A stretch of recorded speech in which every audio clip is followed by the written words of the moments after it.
Border पे आए हैं हम सभी प्रमुख कार्यकर्ताओं के साथ और जो व्यवस्था के संबंध में ख़ास तौर से जो मज़दूर महाराष्ट्र से आ रहे हैं, जो मज़दूर अलग अलग राज्यों से होते हुए छत्तीसगढ़ प्रवेश कर रहे हैं, मूल विषय था पिछले दिनों से जो हमारे जिलाध्यक्ष के नेतृत्व में जो टीम आई हुई थी और उन्होंने आंकलन किया था स्थिति का। तो 3 रोज़ पहले हमारे सारे वरिष्ठ कार्यकर्ता यहाँ आए थे, मधु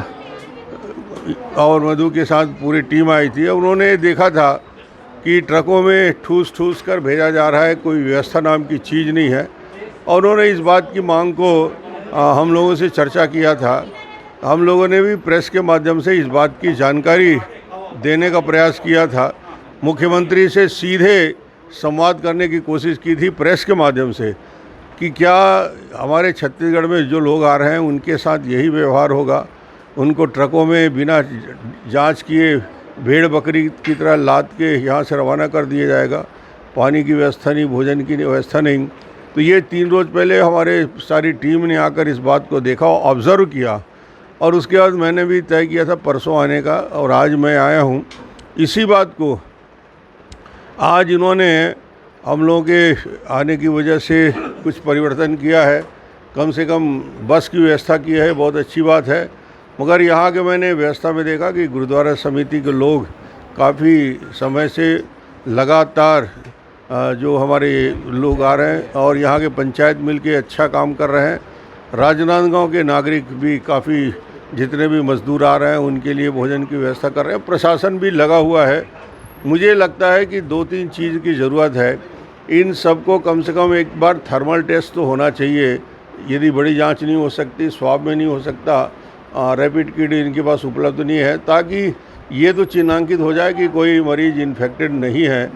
जो कल 25 की संख्या में केसेस आए हैं, यदि ये सब पूरे छत्तीसगढ़ में जो करीब करीब मैं देख रहा हूँ, मुंगेली के भी हैं, कवर्धा के भी हैं, दुर्ग ज़िले के भी हैं, अलग अलग ज़िले के हैं, सरगुजा के हैं, ये यदि ऐसी यहाँ से निकल के चले गए और जाने के बाद यदि इन्फेक्शन फैलता है तो एक बड़ा संकट हो सकता है।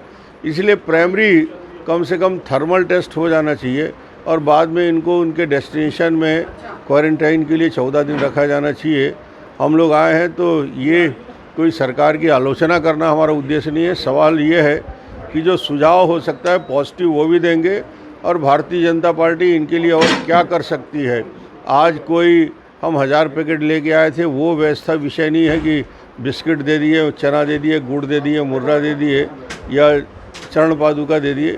आगे हम और क्या कर सकते हैं, इसके लिए भी चिंतन करेंगे और राजनांदगांव में और चिचोला में और बॉर्डर में हम क्या व्यवस्था बना सकते हैं, ये बात की भी चिंता करेंगे। और सरकार को यही कहेंगे कि इसमें किसी का आलोचना का विषय नहीं है। सवाल इस बात का है कि जो लोग भटकते हुए 500, 800, 1000 किलोमीटर पैदल चल के आ रहे हैं, उनके लिए हम और बेहतर जो कर सकते हैं प्रशासन को करना चाहिए। जनता तैयार है, राजनांदगांव के लोग तैयार हैं, यहाँ के पंचायत तैयार है, यहाँ के समिति तैयार है। तो सब मिल के एक बेहतर व्यवस्था बनाने का काम हम सबको करना चाहिए, यही हमारा उद्देश्य है।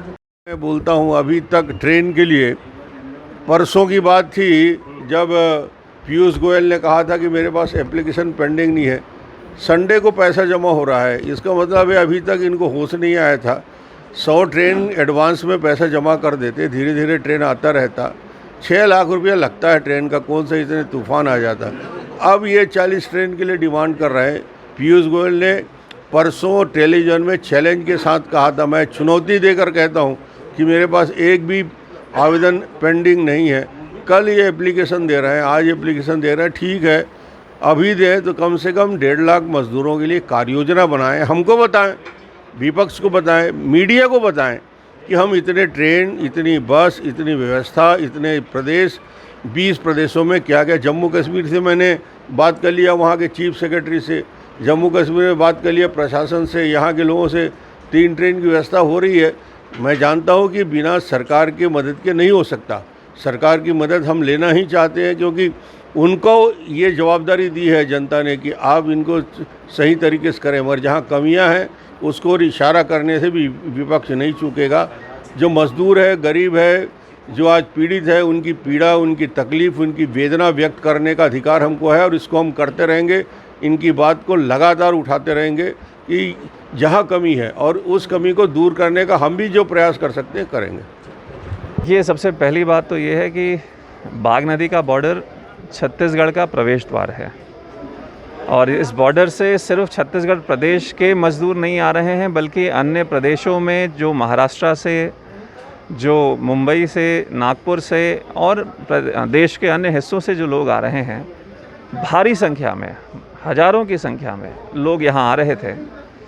और लगातार ये खबर आ रही थी कि यहाँ पर ना उनके भोजन की कोई व्यवस्था है।